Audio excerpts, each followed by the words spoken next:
as I begin, just a little bit about myself. Like I said, I am from Zimbabwe, and I lived 19 years of my life in Zimbabwe.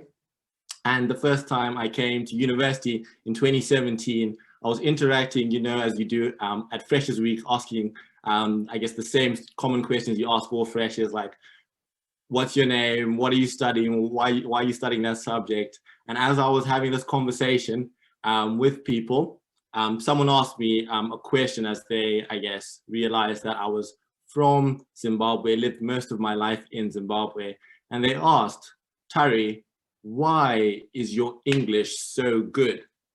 And I was really confused by this question because firstly, no one's ever asked me this question before, like, why is my English so good? But I reflected on that and I thought about it and I thought, well, my English is probably good because my country, Zimbabwe, was colonized by the British Empire. And if it was maybe colonized by someone else, maybe I would be speaking a different language. A couple of months went on, and then I was serving within the church, specifically with children who were between the age of 2 and 5, really cute and sweet children. And we were teaching them that they are Christians all over the world. And I said, this also includes myself. Because I'm not from the UK, I'm from Zimbabwe, and I'm also a Christian. Surprisingly, one of the, I think it was a 3-year-old, said, no, Tari, you aren't a Christian. And I was very confused by the statement because a 3-year-old was telling me something that I'm not, and I was quite confused. And so I asked the 3-year-old, why aren't I a Christian? And the 3-year-old said, it's because you don't look like a Christian. And what was she saying? She was saying that I'm not a Christian because I wasn't, or because I'm not white. And so this made me, I guess, think about, I guess, specifically my faith being Christianity, and then asking myself, well, the same way my English is only good because Zimbabwe was colonized by the British Empire, is that also the same reason why I guess I'm also a Christian? So before I unravel this a bit more, I just want to say, in regards to this question, there is a lot of depth I can go into, but I only have a couple of minutes to try and answer this question. But as I'm answering this question, remember, you do have a slider where you can ask your questions. As I'm speaking, you can start asking your questions, and myself and the other panelists will answer them. So you can switch from the polls and go to the slide section. You can switch from the poll section and slide across and go to the Q&A section, and you can ask your questions accordingly. So I want you all to close your eyes. And as you're closing your eyes, I'm going to ask you, when I say the name Jesus, what picture comes to mind? I'll repeat, when I say the name Jesus, what picture comes to mind?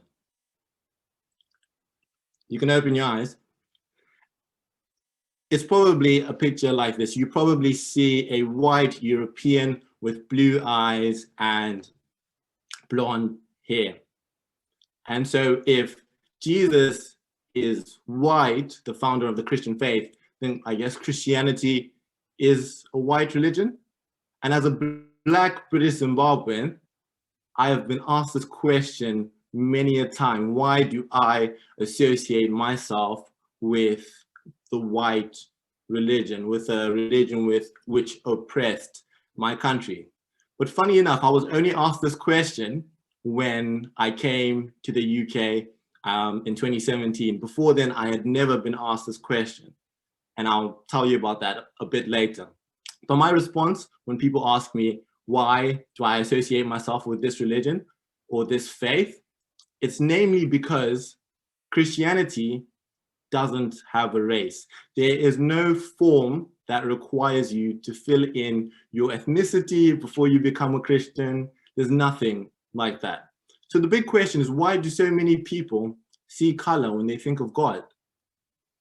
Well, in the Renaissance era, when all the artists, Michelangelo and the likes, were painting pictures of God, they would paint pictures of a God who would look like themselves, i.e. a God who was white and European.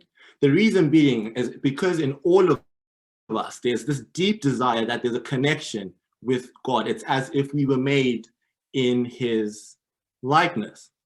And actually, in the early books in the Bible, in Genesis, when God created everything, he then created mankind and created mankind in his own image, in his own likeness.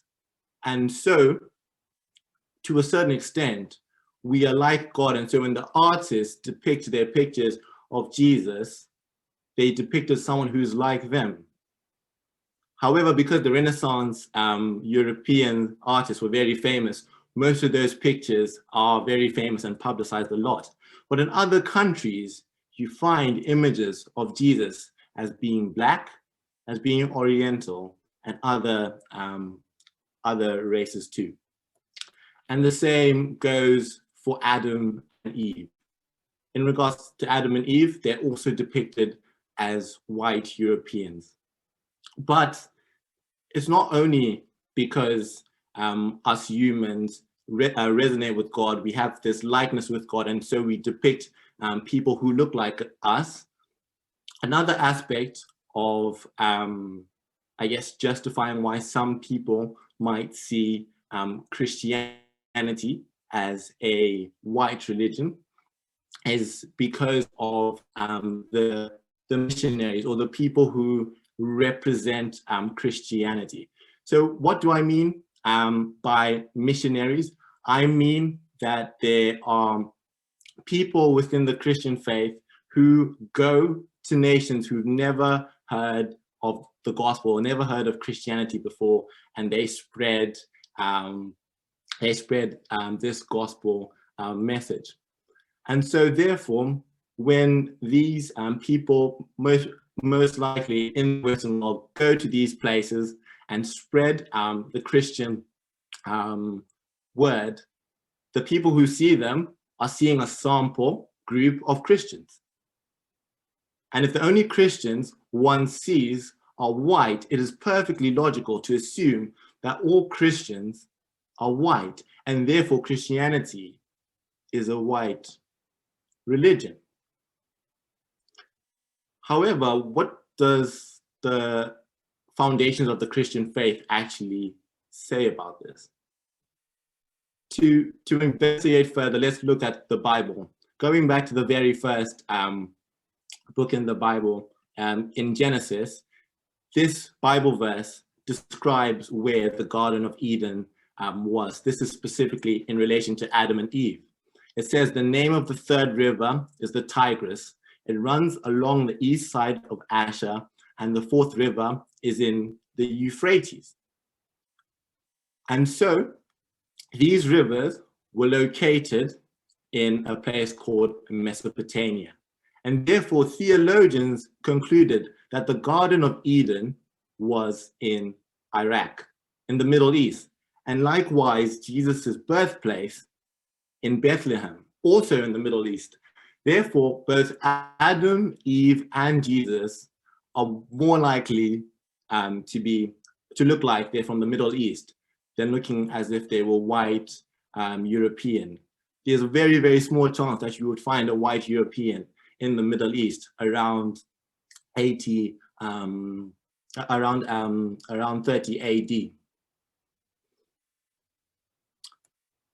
However, still looking around missionaries and how many of them coming from the Western world are white, there is a big argument around the fact that Christianity only came to countries such as Zimbabwe or to countries or continents like Africa, etc., to bring Christianity.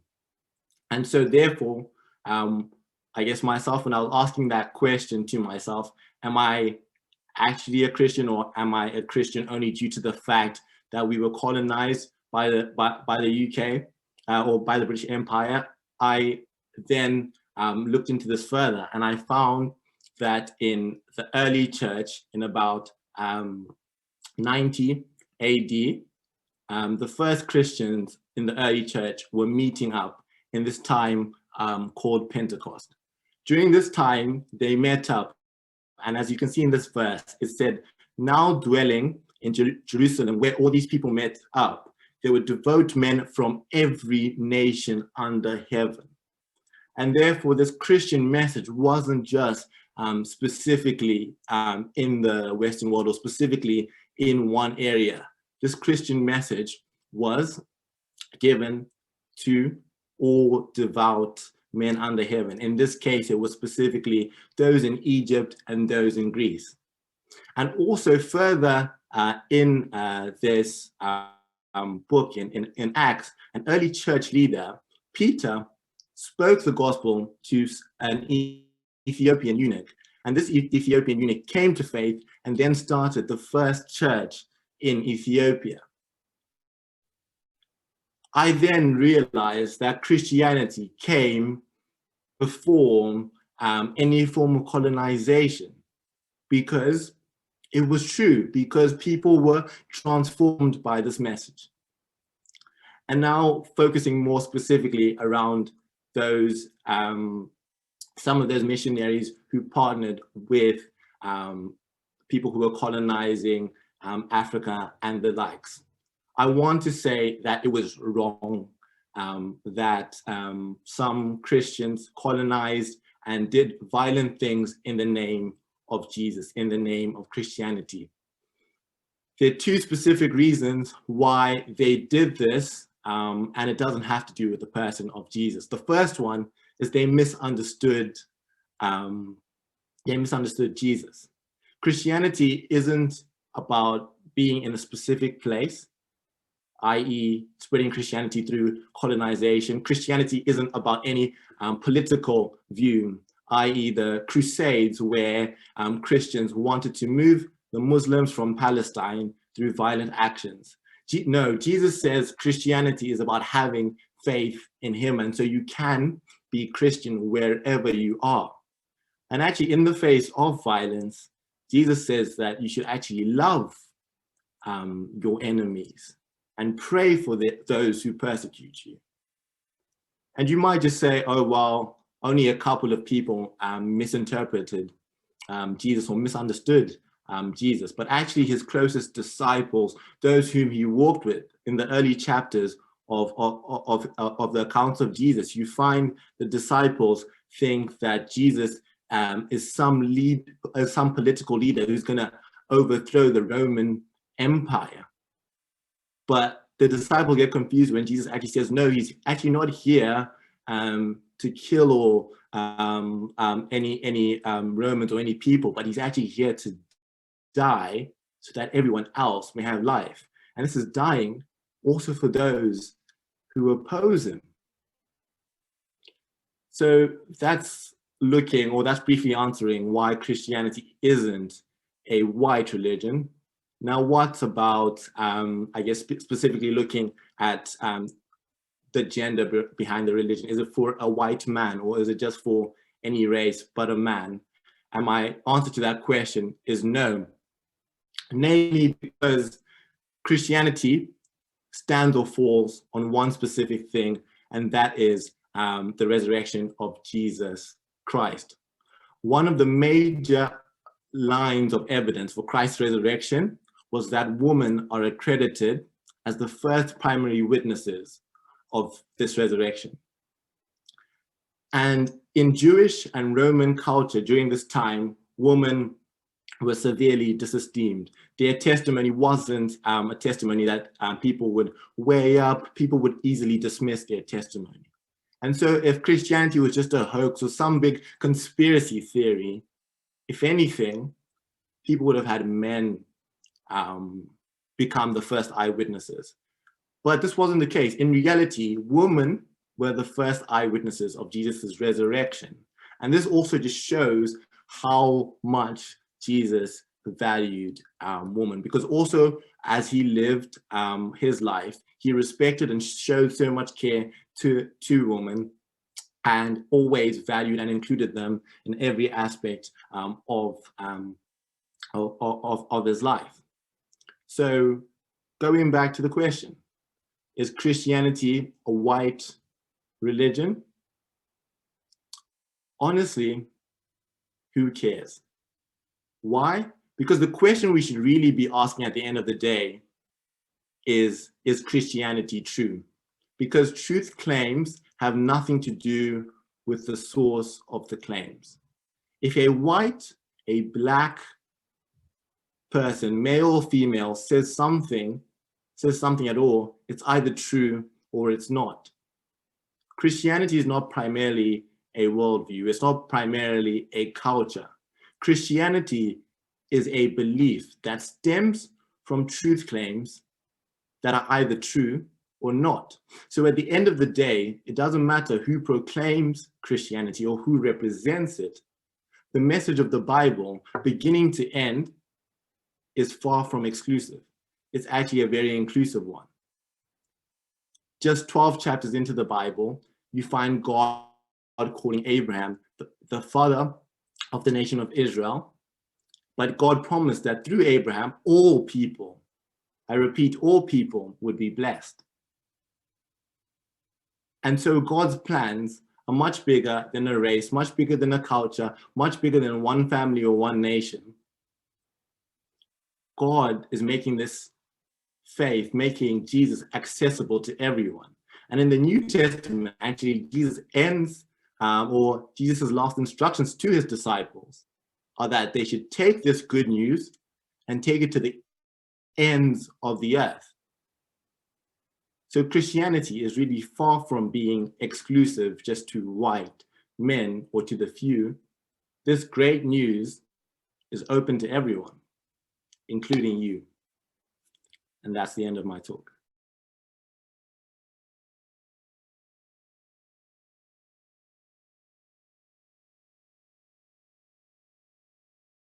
And what is one take-home point that you want us to remember as we end this conversation? Amazing. Well, thanks so much for everyone who came. I guess the one big takeaway would just be the question of, is Christianity true? And if it is true, what does it mean for you, or what could it mean for you? I've seen so much life, identity, and purpose found in this faith. And I'd really like all of you to join in this journey too.